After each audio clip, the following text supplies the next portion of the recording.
Assalamualaikum warahmatullahi wabarakatuh. Perkenalkan, nama saya Nur Asia Rahab dengan NIM 1905 151004 AKP 5A Politeknik Negeri Medan.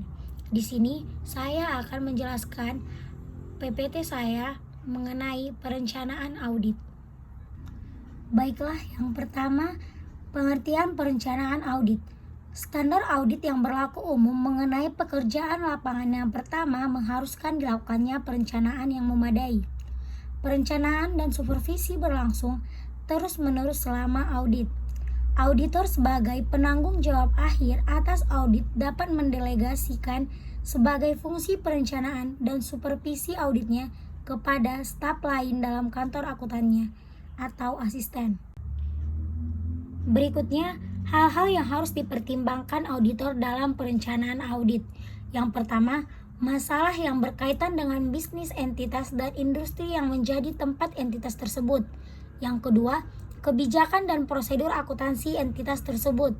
Yang ketiga, metode yang digunakan oleh entitas tersebut dalam mengolah informasi akuntansi yang signifikan, termasuk penggunaan organisasi jasa dari luar untuk mengolah informasi akuntansi pokok perusahaan. Keempat, tingkat risiko pengendalian yang direncanakan. Yang kelima, pertimbangan awal tentang tingkat materialitas untuk tujuan audit. Yang keenam, pos laporan keuangan yang mungkin memerlukan penyesuaian atau adjustment. Yang ketujuh, kondisi yang mungkin memerlukan perluasan atau pengubahan pengujian audit seperti resiko kekeliruan atau kecurangan yang material atau adanya transaksi antar pihak-pihak yang mempunyai hubungan istimewa. Dan yang terakhir, sifat laporan auditor yang diharapkan akan diserahkan. Sebagai contoh, laporan auditor tentang laporan keuangan konsolidasian, laporan keuangan yang diserahkan ke Bapepam, dan laporan khusus untuk menggambarkan kepatuhan klien terhadap kontrak perjanjian. Tahap-tahap perencanaan audit. Yang pertama, mendapatkan pemahaman tentang bisnis dan usaha klien. Maksudnya, kita harus paham dan tahu bahwa bisnis dan usaha klien itu memang betul adanya. Setelah itu, kita melaksanakan prosedur dan analitis. Maksudnya, setelah kita paham dengan usaha klien tersebut, kita melakukan prosedur dan analisis dari setiap bisnis yang dilakukan oleh klien. Setelah itu, kita menetapkan pertimbangan awal tentang tingkat materialistis dan mempertimbangkan risiko audit. Setelah kita melaksanakan prosedur dan analitis, kita harus mempertimbangkan dan memikirkan risiko audit dalam usaha yang dilakukan oleh klien. Yang selanjutnya, menetapkan strategi audit awal untuk asersi.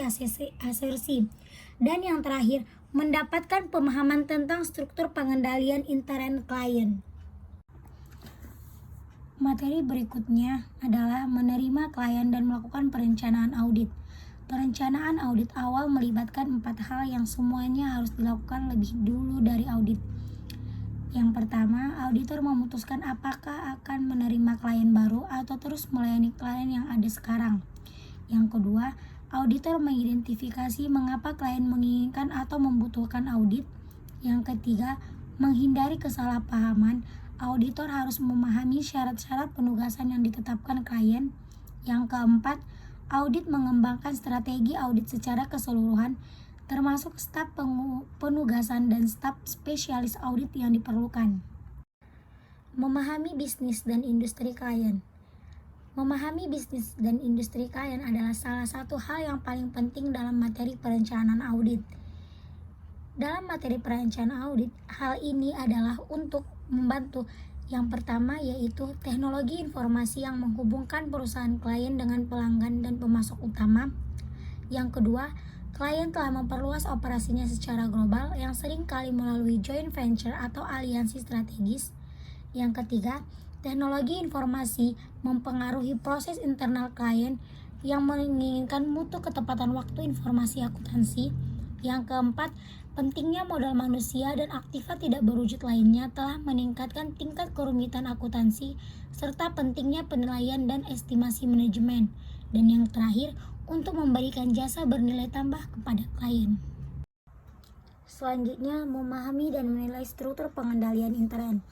Pengendalian intern adalah suatu proses yang dijalankan oleh Dewan Komisaris, manajemen, dan personal lain entitas yang didesain untuk memberikan keyakinan memadai tentang pencapaian. Tujuan pemahaman terhadap pengendalian intern adalah untuk merencanakan audit. Pemahaman atas pengendalian intern meliputi pemahaman atas desain pengendalian yang relevan dengan audit, atas laporan keuangan, dan pemahaman atas operasi pengendalian intern. Pengetahuan tersebut harus digunakan untuk mengidentifikasi tipe salah saji potensial dan kecurangan yang mungkin mempengaruhi laporan keuangan, mempertimbangkan faktor-faktor yang berdampak terhadap risiko salah saji material, dan mendesain pengujian substantif. Menyusun rencana audit.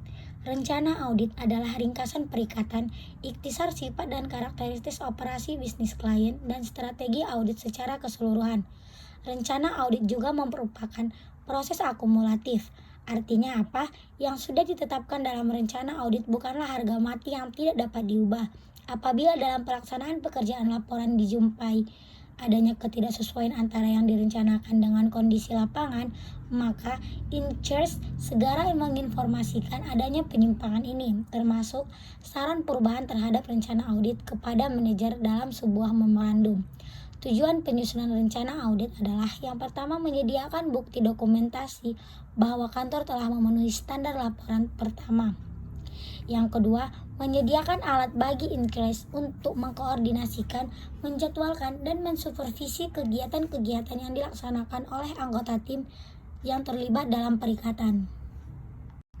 Kegiatan yang terdapat dalam tahap perencanaan audit, yaitu menjalankan prosedur atas penerimaan klien, memperoleh pemahaman akan proses audit dengan klien, mengembangkan strategi audit secara keseluruhan, memilih anggota tim perikatan, mempertimbangkan penggunaan bantuan tenaga ahli, memahami kondisi lingkungan bisnis klien, penilaian risiko, dan menjalankan prosedur analitis. Selanjutnya, menyusun audit program. Audit program adalah daftar terinci dari prosedur-prosedur audit yang akan dilakukan dalam sebuah proses audit. Audit program tentatif dibuat sebagai bagian dari perencanaan audit. Karena sifatnya tentatif, audit program seringkali memerlukan modifikasi sesuai perkembangan audit.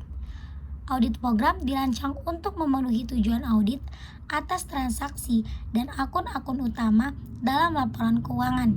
Tujuan audit adalah untuk menguji asersi manajemen dalam laporan keuangan yang meliputi eksistensi atau keberadaan, kelengkapan, hak dan kewajiban, penilaian atau alokasi, dan penyajian dan pengungkapan. Materi yang terakhir adalah manfaat perencanaan audit. Manfaat perencanaan audit adalah membantu auditor untuk mencurahkan perhatian yang tepat terhadap area yang penting dalam audit, membantu auditor untuk mengidentifikasi dan menyelesaikan masalah yang potensial secara tepat waktu, membantu auditor untuk mengorganisasi dan mengolah perikatan dengan baik sehingga perikatan tersebut dapat dilaksanakan dengan efektif dan efisien, memfasilitasi arah dan supervisi atas anggota tim perikatan dan penilaian atas pekerjaan mereka, dan yang terakhir, membantu jika relevan dalam pengorganisasian hasil pekerjaan yang dilakukan oleh auditor, komponen, dan pakar. Baiklah, materi yang terakhir setelah manfaat perencanaan audit yaitu prosedur analitis. Prosedur analitis ini diperlukan dalam beberapa fase, diantaranya pertama, fase perencanaan. Fase perencanaan maksudnya untuk membantu menentukan sifat, keluasan, dan waktu dalam proses pengauditan.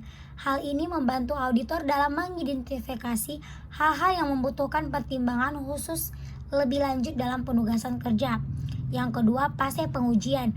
Proses analitis ini seringkali dikerjakan selama fase pengujian audit sebagai penguji substansif untuk mendukung saldo akun. Pengujian ini seringkali dikerjakan dalam kaitannya dengan prosedur audit lainnya. Baiklah, demikianlah penjelasan mengenai perencanaan audit. Jika ada salah-salah kata, saya mohon maaf.